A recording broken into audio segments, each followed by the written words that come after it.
Welcome everyone for today's Bhagavad Gita class, Friday's Bhagavad Gita class. We are reading from Bhagavad Gita as it is chapter number 5, verse number 5.14 onwards. And before that, we will just do Jai Radha Mother for the glorification of the Lordship. So just start. Jai Radha for today's Gopijan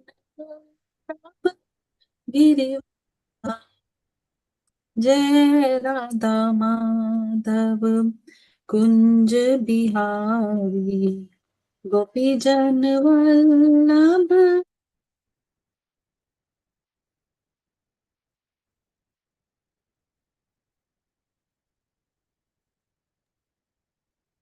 गोपी जन वल्लभ गिरिवरदान यशोदानंदन यशोदानंदन ब्रज जन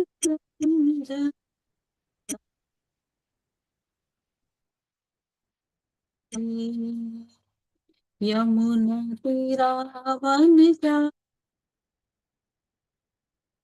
राधा माधव कुंज बिहारी गोपी जन वल्लभ गिरिवरधारी जय राधा माधव कुंज बिहारी गोपी जन वल्लभ गिरिवरधारी यशोदानंदन ब्रज जन रंजन यशोदानंदन जन रंजन यमुना तीरावन चारी यमुना तीरावन चारी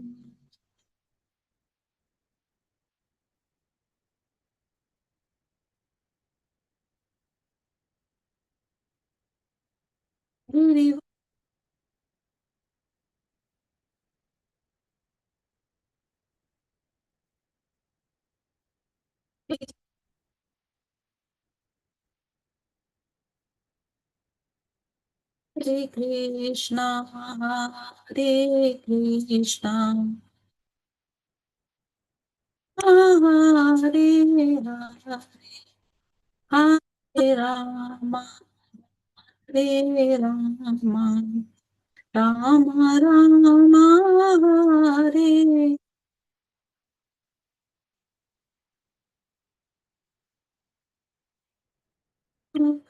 कृष्णा कृष्णा हरे हरे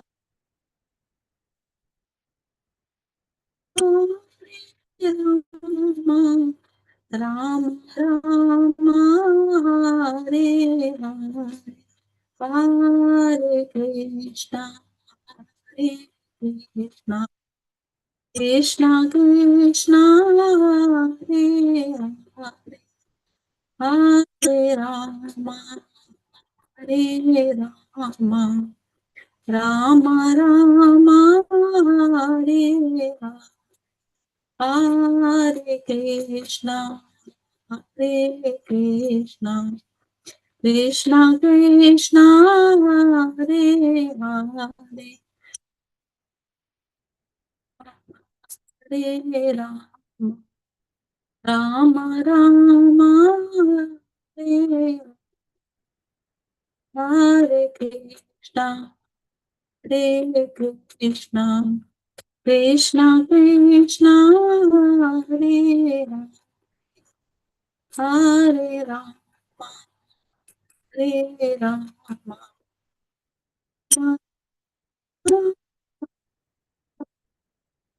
हरे कृष्णा हरे कृष्णा कृष्णा कृष्णा हरे हरे राम हरे राम राम हरे हरे कृष्णा हरे Krishna Krishna Krishna Hare Hare Ram Hare Ram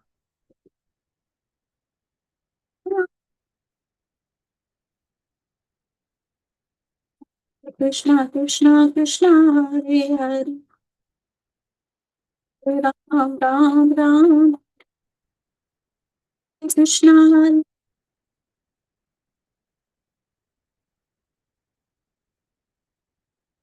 Ram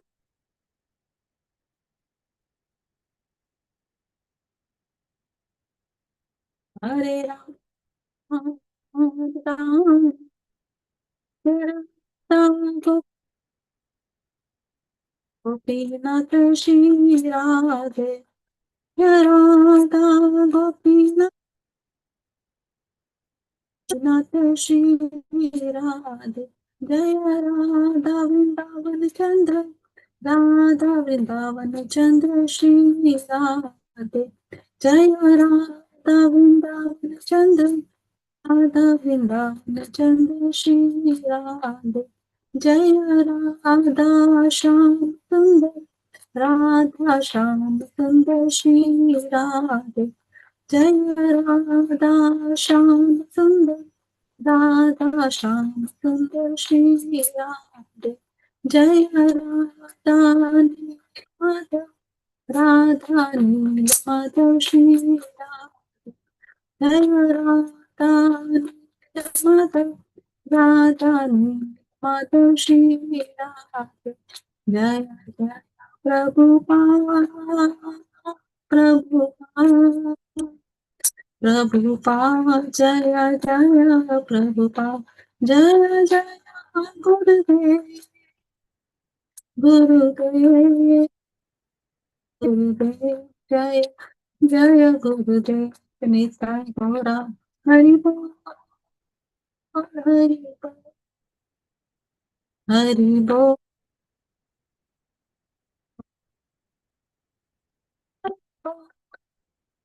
Hari Bol Hari Bol Nitai Gora Hari Hari नाम संकीर्तन यज्ञ की जय, प्रभुपाद की जय, श्रीमद् भगवद गीता की जय. So Hare Krishna, we are reading from chapter number 5, verse number 5.14 onwards. Before that, we will just do Mangalacharan. Om Agyanam Timirandasya Jnananjala Shalakaya Chakshurmilitam Yena Tasme Shri Guruve Namah Shri Chaitanya Manobhishtam Sthapitam Yena Bhutale Swayam Rupa Kadamayyam Dadati Swapadantikam Vandeham Shri Guru Shri Yudhapad Shri Gurum Vaishnamscha Shri सागर जातम सहगना रघुनाथं वितं तं सजीवं साद्वैतं साधुदूतं परिजना सहितं कृष्ण चैतन्य देवं श्री राधा कृष्ण पादान् सहगना ललिता श्री विशाखान्वितं हे कृष्णा करुणा सिंधु दीनबंधु जगतपते गोपेशा गोपिका कांता राधा कांता नमस्तुते तप्त कांचन गौरंगी राधे वृंदावनेश्वरी वृषभानुसुते देवी परनामी हरिप्रिये वाञ्छा कल्पातरुभ्यश्च कृपा सिन्धुभ्य एव च पतितानां पावनेभ्यो वैष्णवेभ्यो नमो नमः. जय श्री कृष्ण चैतन्य प्रभु नित्यानंद श्री अद्वैता गदाधरा श्रीवासादि गौर भक्त वृंदा हरे कृष्णा कृष्णा कृष्णा हरे हरे हरे रामा राम रामा हरे हरे हरे कृष्णा कृष्ण कृष्णा हरे हरे हरे रामा राम रामा हरे हरे हरे कृष्णा कृष्ण कृष्णा हरे हरे हरे रामा राम रामा हरे हरे भूते महद्वीरिहिमा पुरो विभो निर्मायशेते यद्मूषपुषा भुङ्क्ते गुणासो दशो दशान्तकं सोऽलङ्कशिष्टं भगवान् वचांसि मे श्रीकृष्ण शरणं शरणागतं कथामृतं सतत पिबतं भक्ति वेदांत मार्ग पंथनम सर्वलोक ऋषिदेव जन्म प्रसन्नम सर्वलोक ऋषिदेव जन्म प्रसन्नम. So again, Hare Krishna. So we are just reading. I will just share my screen. Give me a second. Share screen.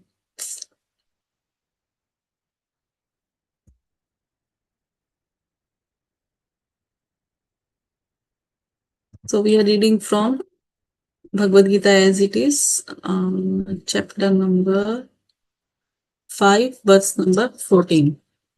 I don't know, my mouse. Where is my mouse? So just start. Om Namo Bhagavate Vasudevaya. Om Namo Bhagavate Vasudevaya.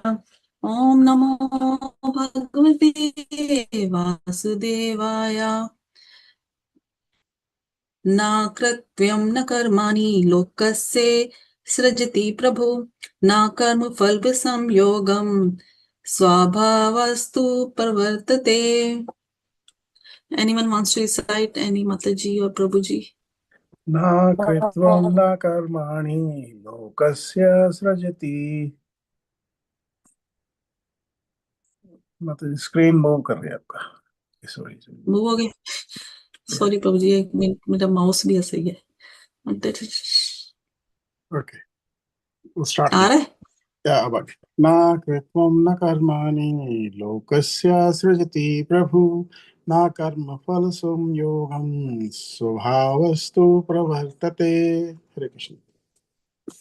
Thank you. न कर्तृत्वं न कर्माणि लोकस्य सृजति प्रभुः न कर्म फलसंयोगं स्वभावस्तु प्रवर्तते. Hare Krishna.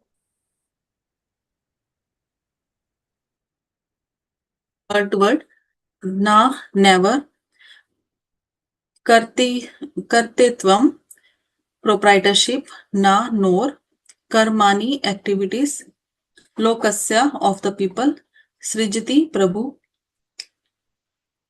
srijati creates, prabhu the master of the city of the body, na nor, karma phala with the results of activities, samyogam connection, sabhava the modes of material nature, tu but, pravartate act.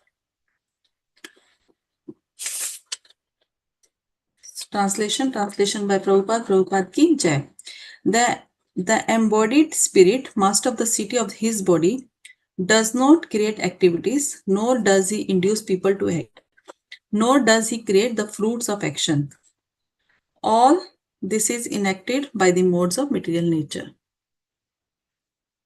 Purport. The living entity, as will be explained in the 7th chapter, is one of the energies or natures of the Supreme Lord, but is distinct from matter, which is another nature called inferior of the Lord. Somehow, the superior nature, the living entity, has been in contact with material nature.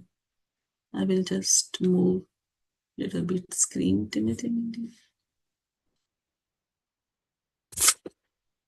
Since time immemorial. Sorry. Prabhuji, can you share it because my mouse is playing up.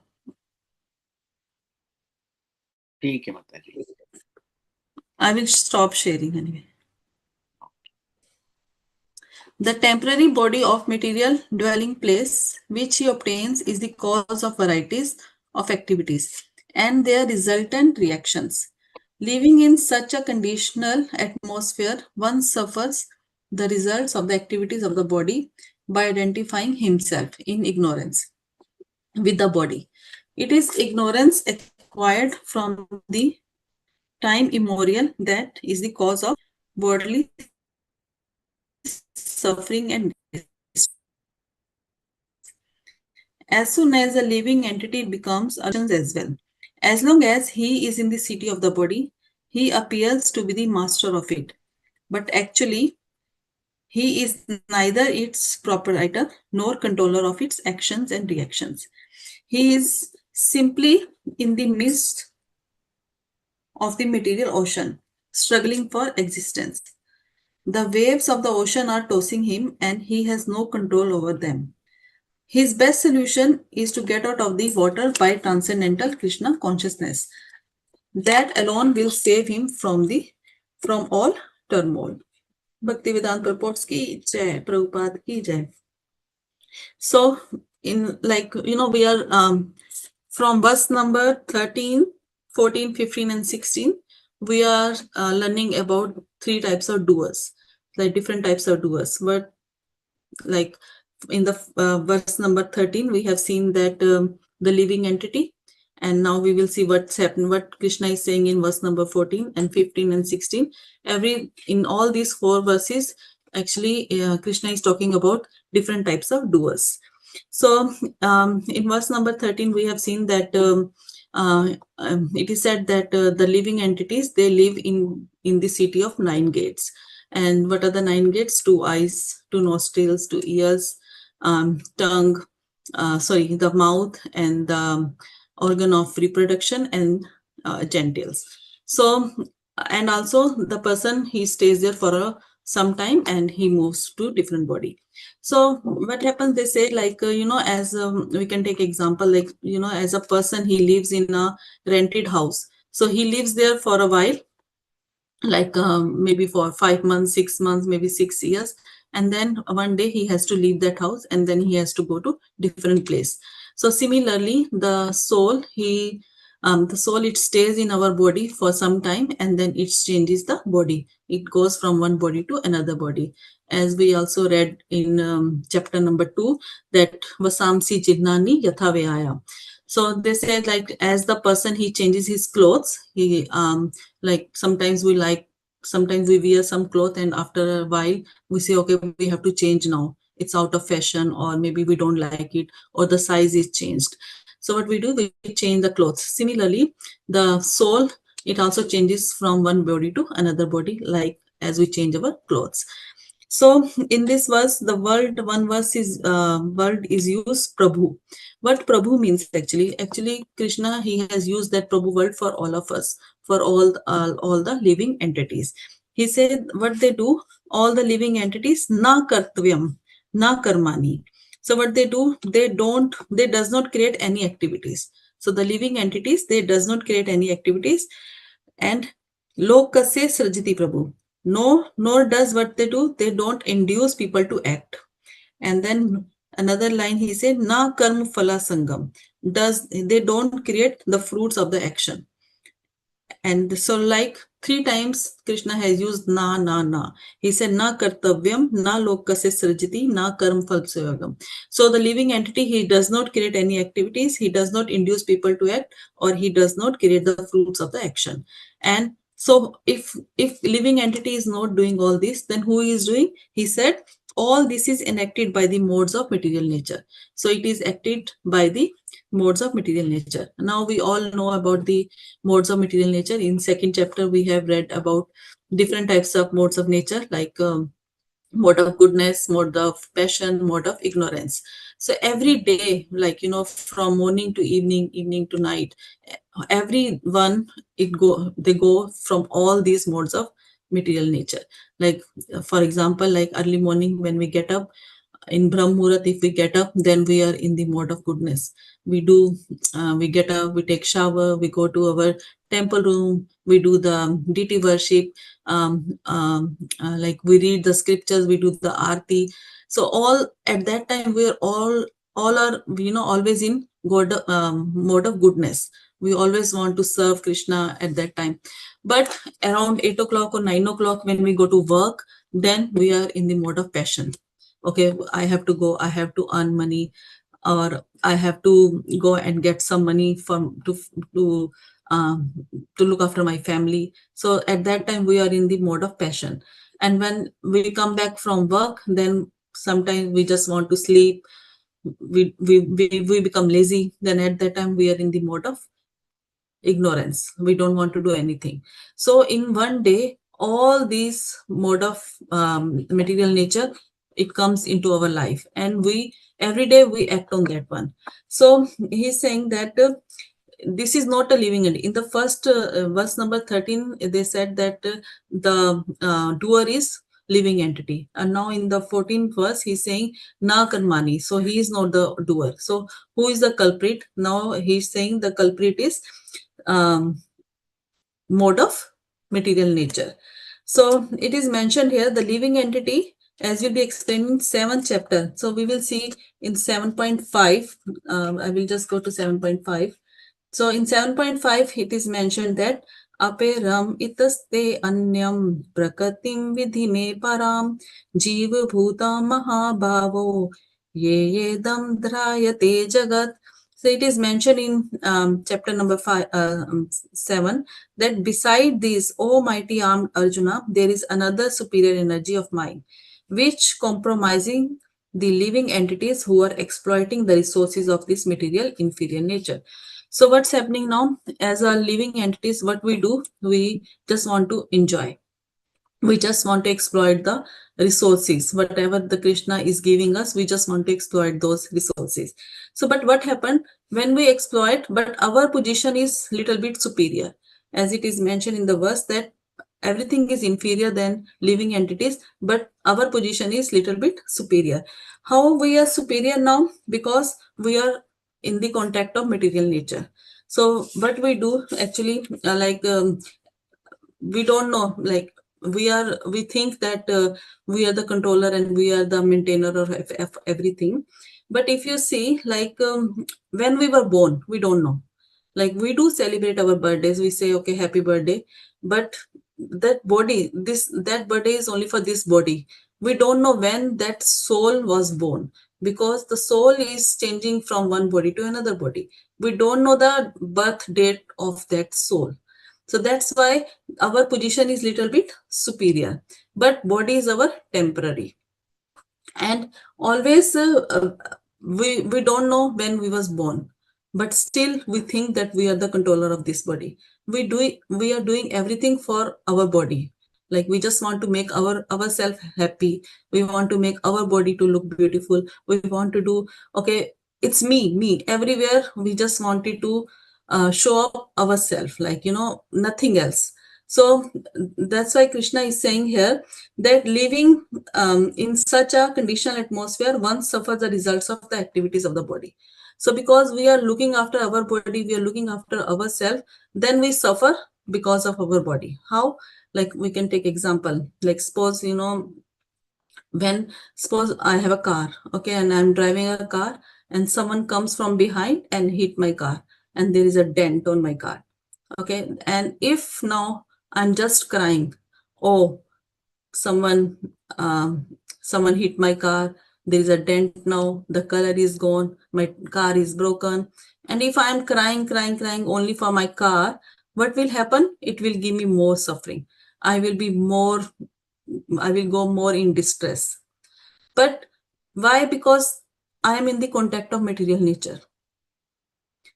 We can take one more example, like suppose there is a husband and wife. If they are both fighting, and they're not talking for 5 days, and what's happening with both of them? They both are in distress, because she is not talking, he is not talking.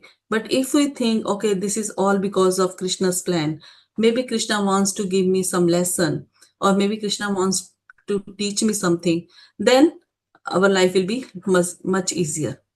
So like if I'm crying for my car, or if I'm crying for my husband, then there is no way we can give some time to Krishna. So what we should do, actually, we should give it up, all these things. Like if something happened to our car, or something happened, or if we are fighting with someone, we should leave it. Like we should think, okay, that was the Krishna's plan. We should move forward for that, in that thing. And also we can take one more example. Suppose there is a father and a child, and if a child is saying, okay, I want chocolate, And then father is saying, no, you can't have chocolate, it is not good for your teeth. So now the child is in distress. But father, he's looking at the child and he's thinking, oh, my child is very he's very sad, so I should give him chocolate. And then he unwillingly he just give chocolate to the child, and child becomes very happy. So it's all the situations, like we can make child happy as well, we can make child sad as well. So because it's all depends on the material, it's because the material of nature are working, they make us happy sometimes and they make us distress. But if it's on up to us how we can control all these things. If we want, we can leave the things as it is, and we can say, okay, just take a deep breath and say, okay, this is Krishna's plan. Maybe Krishna wanted me to give a lesson. Okay, we should do like this. We shouldn't be lament for small and petty things. But every day, in our daily life, we are just running for little petty things, and we are just complaining every day. So here Krishna is saying that as soon as the living entity becomes aloof from the activities of the body, he becomes free from the reactions as well. So if we will not do if we will not have attachment with all these things, then we will not cry. So we cry because we are so attached with our car, we are so attached with our family members, we are so attached with the chocolate, we are so attached with everything around us. So if we are detached from all these things slowly, then what will happen? Krishna is saying that then there will be no suffering and there will be no distress. Because of these modes of material nature, well, actually what happens, we do we think, we desire for something. When we desire for something, then Krishna, he sanctions it. Okay, he said, okay, give it to him.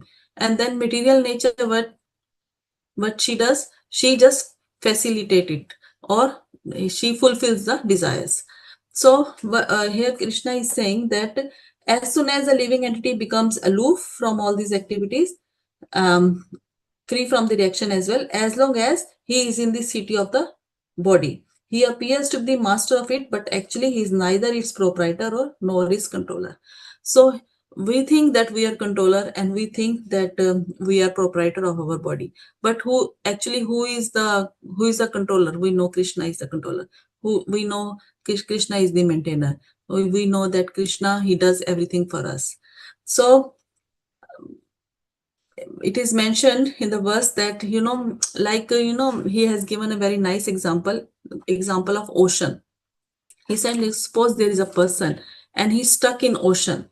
So what he does, he's stuck in ocean, and the waves, they are coming from here to there, and they are just tossing the person from one side to another side, one direction to another direction.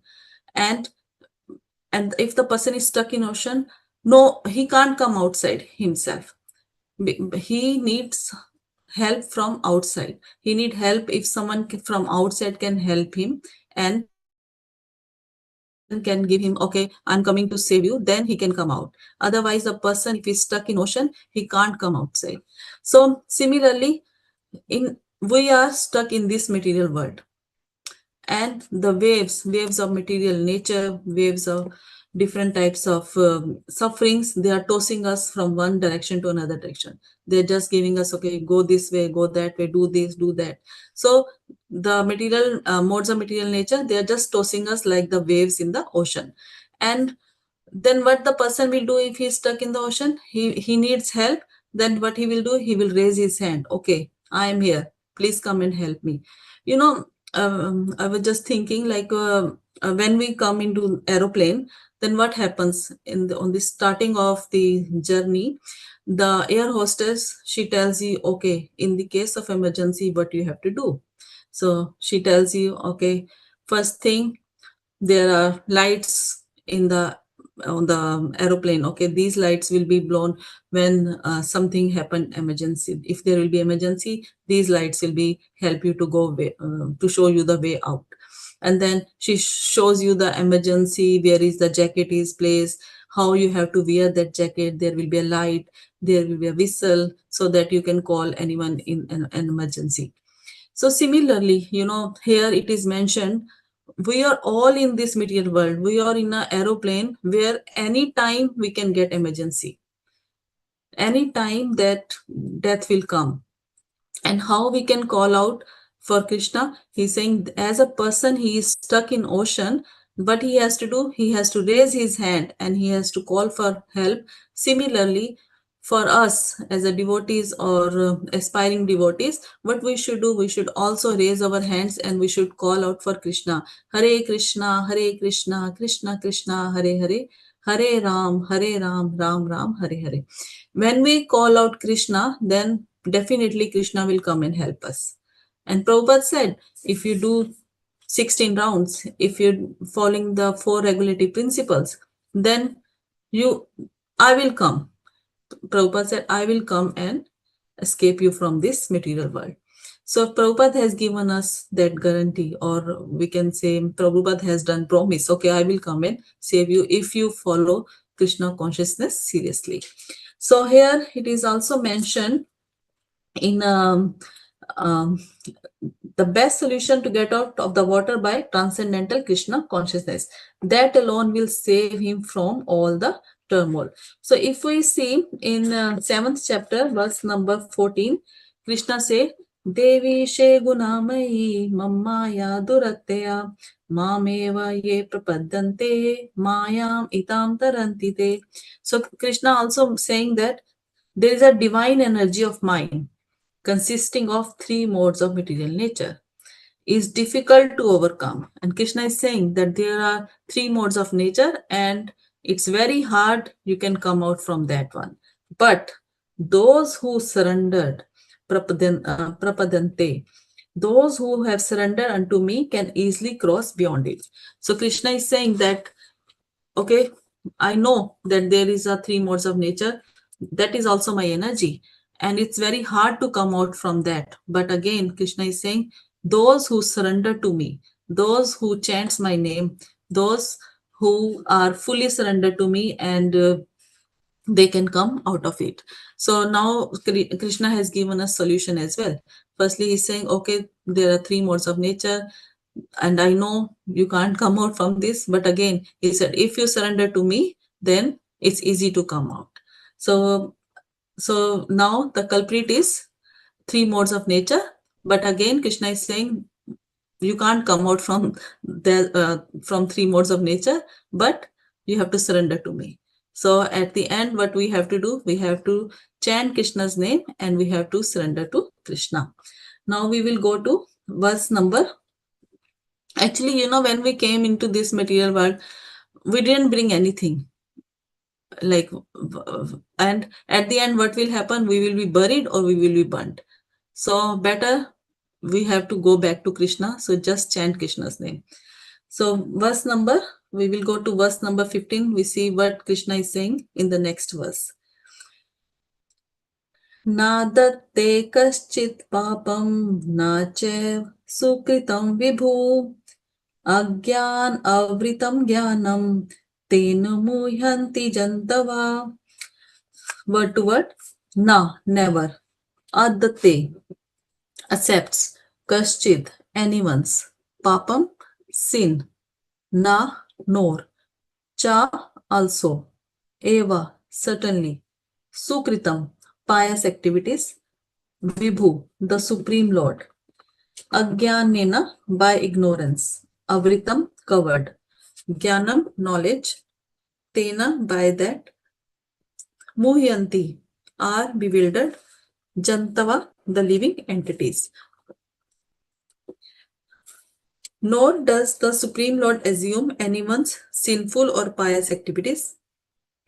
Embodied beings, however, are bewildered because of the ignorance, which covers their real knowledge. The Sanskrit word purport. The Sanskrit word Vibhu means the Supreme Lord who is full of unlimited knowledge, riches, strength, fame, beauty, and renunciation. He is always satisfied in himself, undisturbed by sinful or pious activities. He does not create a particular situation for any living entity, but the living entity, bewildered by ignorance, desires to put into certain conditions of life, and thereby his chain of action and reaction begins. A living entity is by superior nature full of knowledge. Nevertheless, he is prone to be influenced by ignorance due to his limited power. The Lord is omnipotent, but the living entity is not. The Lord is Vibhu or omniscient, but the living entity is Anu or atomic because he is a living soul. He has the capacity to desire by his free will. Such desire is fulfilled only by omnipotent Lord. And so, when the living entity is bewildered, in his distress, the Lord allows him to fulfill those desires. But the Lord is never responsible for the actions and reactions of the particular situation which may be desired. Being in a bewildered condition, therefore, the embodied soul identifies himself with the circumstantial material body and becomes subjected to the temporary misery and happiness of life. The Lord is the constant companion of the living entity as Paramatma or the super soul, and therefore he can understand the desires of the individual soul as one can smell the flavor of a flower by being near it. Desire is a subtle form of conditioning for the living entity. The Lord fulfills his desire as he deserves. Man proposes and God disposes. The individual is not, therefore, omnipotent in fulfilling his desires. The Lord, however, can fulfill all desires, and the Lord, being neutral to everyone, does not interfere with the desires of the minute, independent living entities. However, when one desires Krishna, the Lord takes special care and encourages one to desire in such a way that one can attain to him and be eternally happy. The Vedic hymns therefore declare, Esha yuhe ev sadhu karm karyati tam yam ebhyo lokebhe annimishate esha tu eva sadhu karma karyati yam ado ninishate. The Lord engages the living entity in pious activities so that he may be elevated. The Lord engages him in pious activities so that they may go to hell.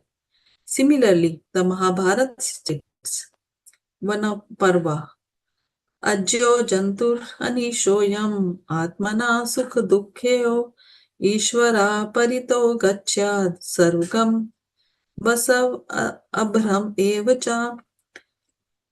The living entity is completely dependent in his distress and happiness by the will of the Supreme. He can go to heaven or hell as a cloud is driven by air.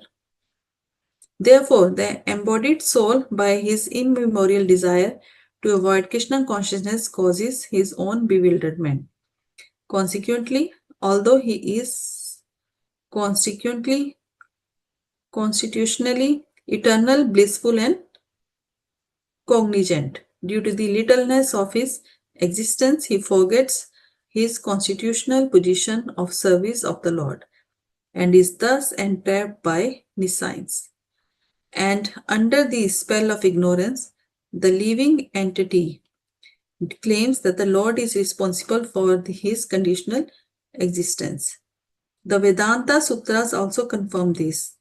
Veshe Vesamya Nirgane na Sapekshsatva tathahi darshati.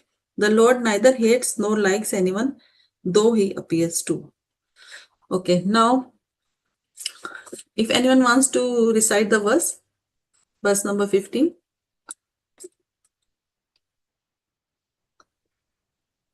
Okay, all good. कर रहे हो माता जी? कर लो। कर सकते पर अभी देखना, मुझे दिख तो नहीं, मैं अपने स्क्रीन में ढूंढते हैं। I can't see there, but I'll find. और प्रभु जी can नहीं, मैं ढूंढ लेती हूँ इसमें। 15.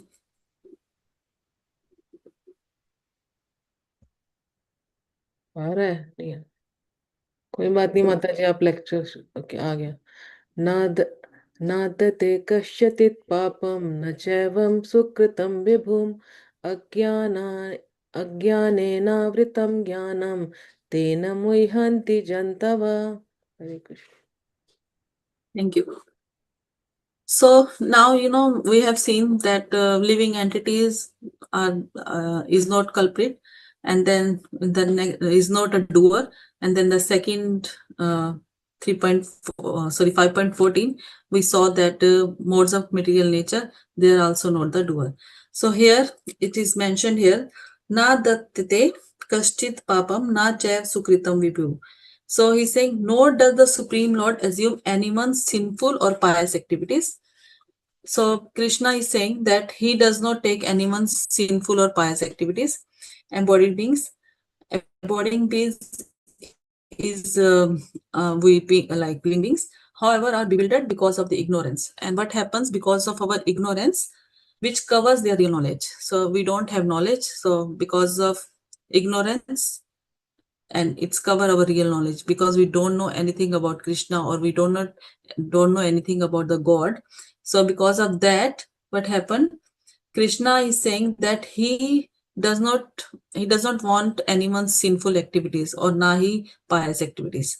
So he is neutral. And first world is saying that Krishna is Vibhu. Vibhu means he is full of unlimited knowledge. So we know that Krishna is full of knowledge. He has unlimited knowledge. And that's why he is called Vibhu. And he is also called Bhagwan. So we know like why Krishna is called Bhagwan, the person who has all the bhagas. And what are the 6 opulences Krishna has? All knowledge, riches, strength, fame, beauty, and renunciation. So Krishna is saying that I have all these, like Krishna has all these 6 opulences, and that's why he is called Vibhu. And we living entities, we called as Anu, because we are very small, like Krishna is an ocean, and we are like a drop. So Krishna is Vibhu and we are Anu. So Krishna is has everything. Like we can say that it is said that Krishna has all knowledge. How we can say like Krishna has all knowledge? We know that, you know, when Krishna was a small child, he knew all the verses. He spoke the Bhagavad Gita in 45 minutes, they are saying. And also it is said that Krishna, he learned all the languages. So he has so much knowledge. And he is rich. Yes, he is rich, because like, if you see that Krishna has 16,108 wives. So he was managing all his wives. He has 16,108 palaces.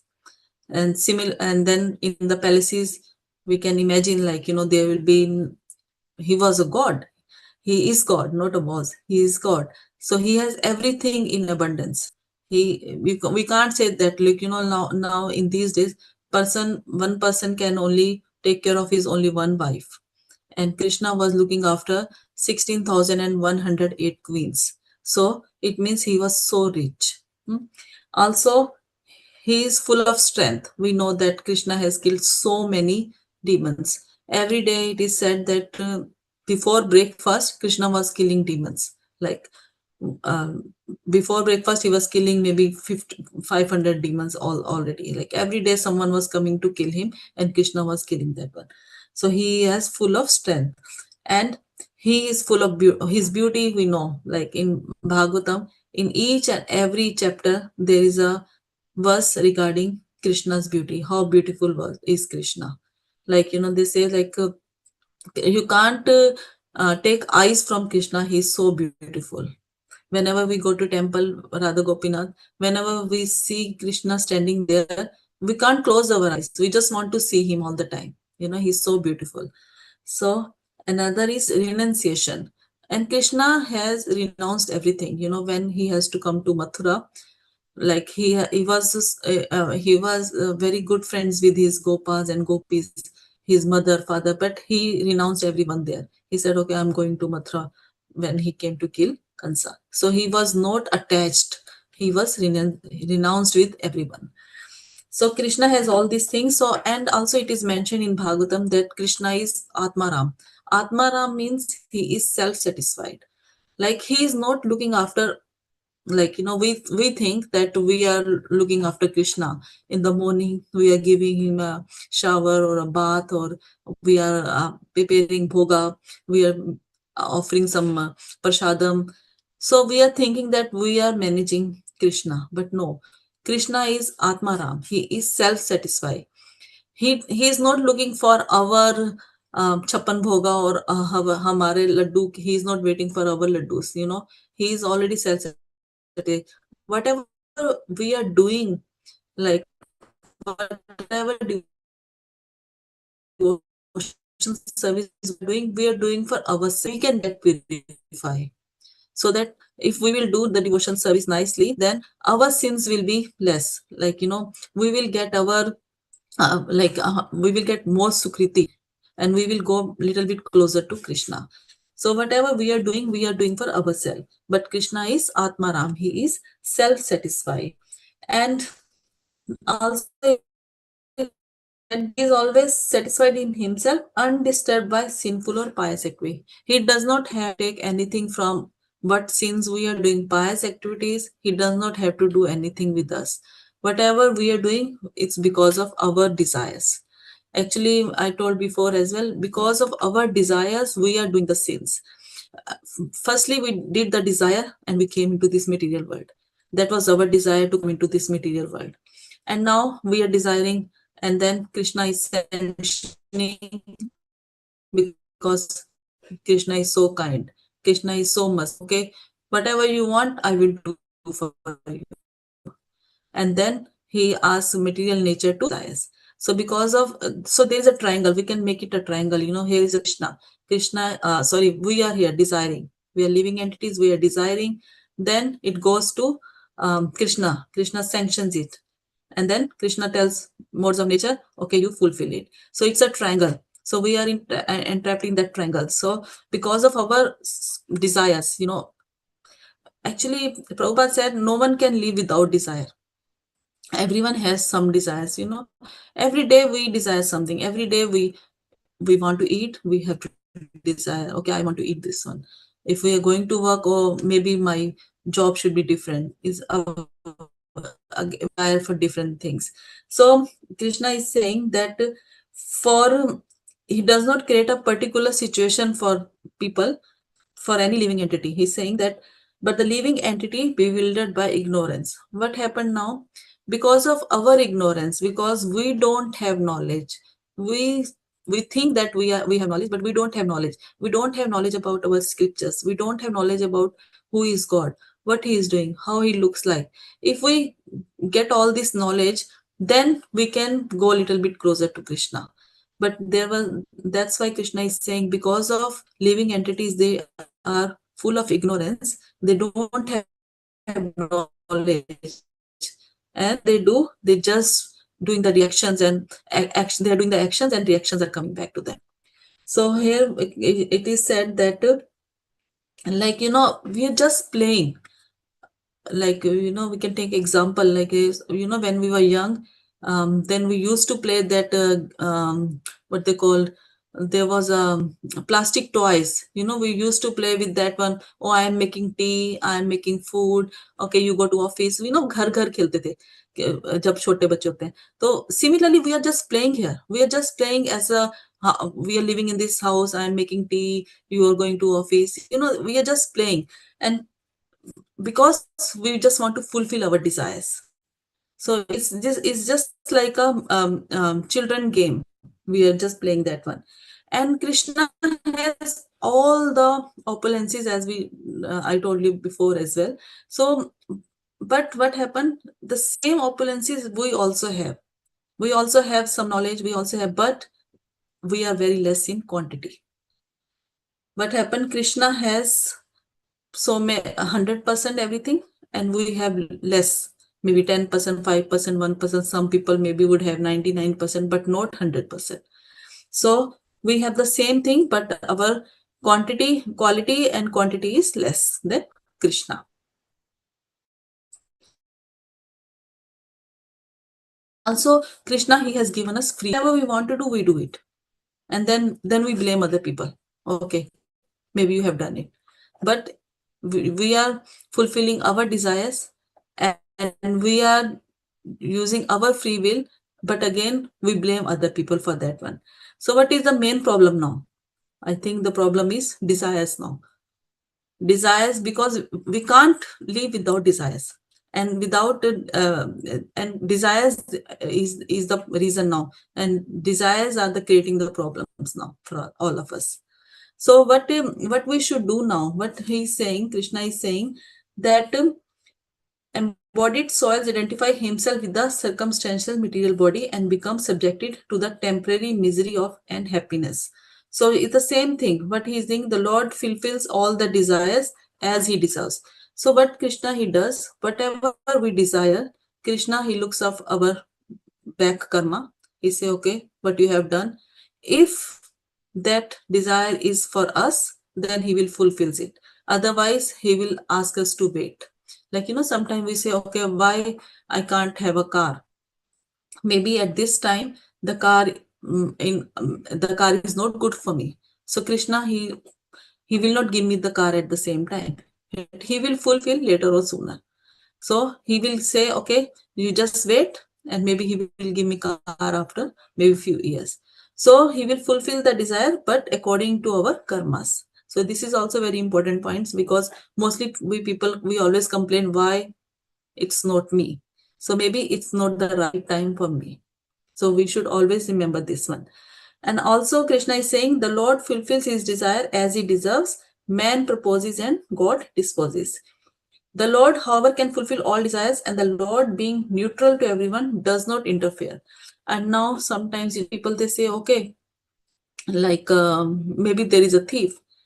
Why, if he's doing the bad things, why Krishna is not saying, why Krishna is not stopping, or why the tsunami is coming? It all because of our karmas.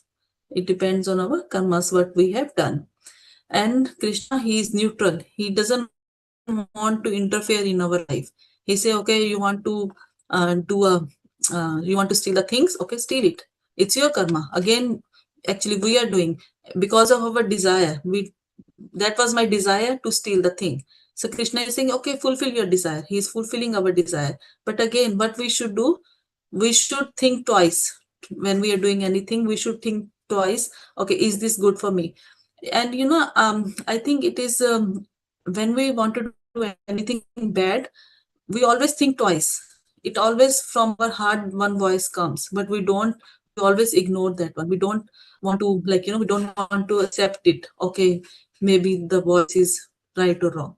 But again, the whatever Krishna is saying is right. It's again depends on us how we take it. So Krishna, he has given us, he is very merciful and he is fulfilling all our desires. We can see in Bhagavatam, Krishna, he fulfills the desire of Putna. When Putna came to kill Krishna, Krishna could kill her as soon as she entered. But what was Putna's desire? She wanted to feed Krishna. And that's why Krishna, he hold it. He didn't kill her at the same time. He said, okay, you want to feed me, and then he took her pran. Again, Krishna, he fulfills the desire of Dehuti Mataji. Dehuti, she said that I want to born as my son. He fulfills her desire.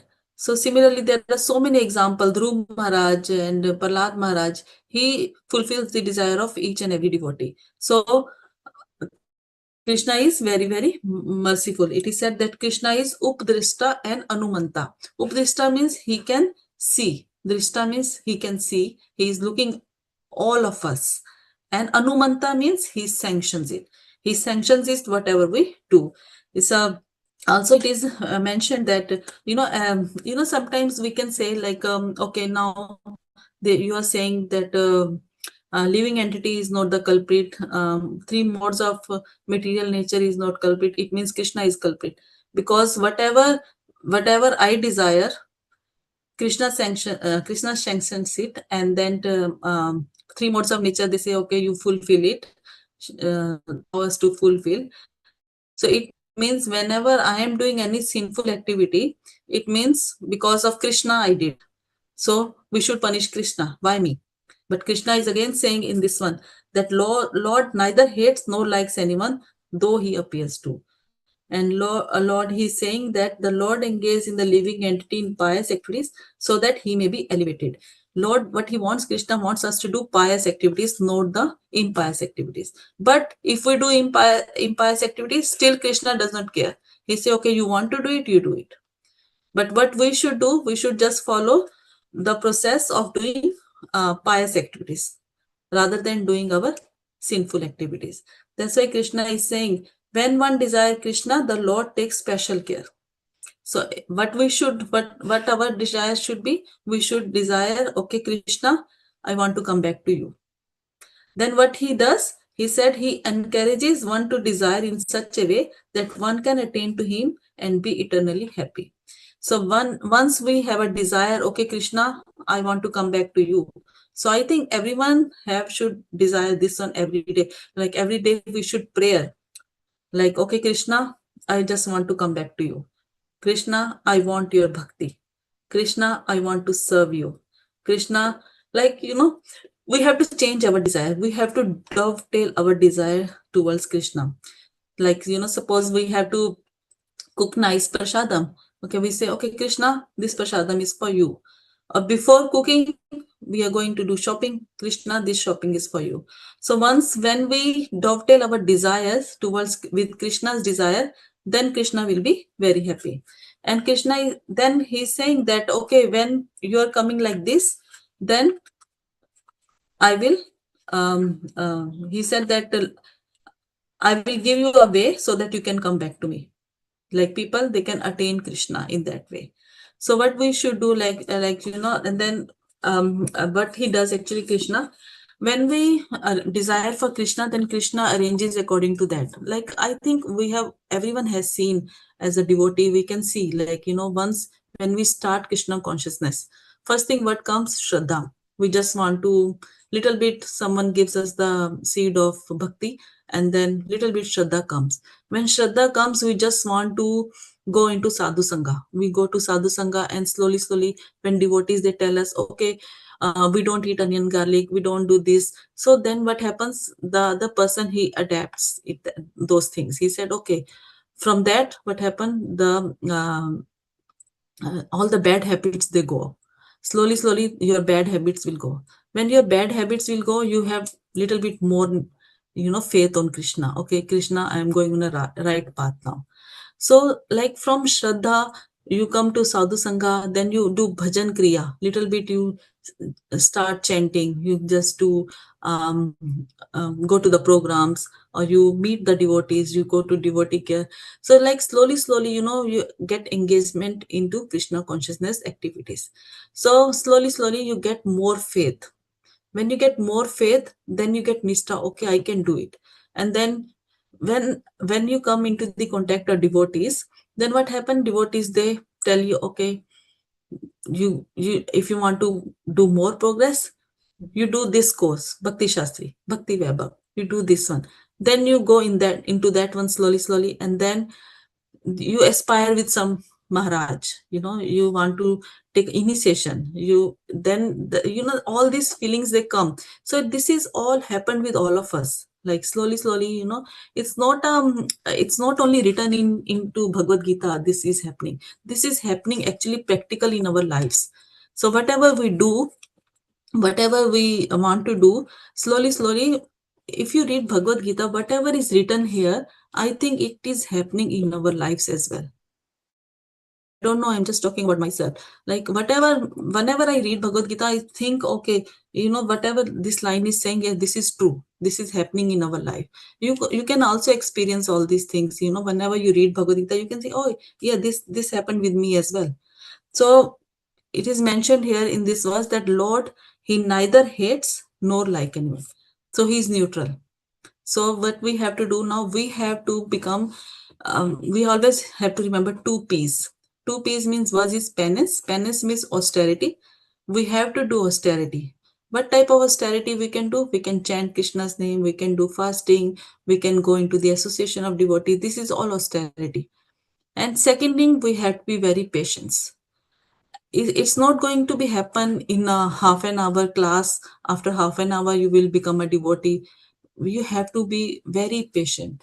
Like like Brahmaji, he did tapasya for maybe thousands of years, and after thousands of years, he got darshan of Krishna. And we just want, okay, and after one class, I can't see Krishna, or Krishna is not doing anything for me. It's not going to be happen in overnight. We have to do some austerity. We have to be very patient. We should be determined. Okay, I can do it. And the best thing what we should do, we should just chant Krishna's name lovingly, so that Krishna will come close to us, or we can go close to Krishna. We should chant like that. When Prabhuji, he was saying, we do 16 rounds, he was saying, before starting our rounds, we should do 4 rounds for our Maharaj. We should think, okay, Maharaj is sitting next to me and I am chanting for him. So imagine if Maharaj is sitting next to you, how you will chant with rapt attention. So similarly, for at least 4 rounds we can do for Maharaj, and other 16 rounds we can do it for Krishna. So thank you everyone for joining. We will continue next week, 5.16 onwards. Hare Krishna. Srimad Bhagavad Gita ki jai. Jai. Srila Prabhupada ki jai. जय हरे कृष्ण शिव्या राधिका माता जी की जय Jai. Gaur Bhaktavind ki jai. Hare Krishna. Hare Krishna माता ji thank you very much Thank you, Thank you. Mataji, Hare for nice Krishna. class. Thank you, Prabhuji. Hare Krishna. We'll see you tomorrow. Is our last program, Gita Jayanti. So we'll see you all of you there.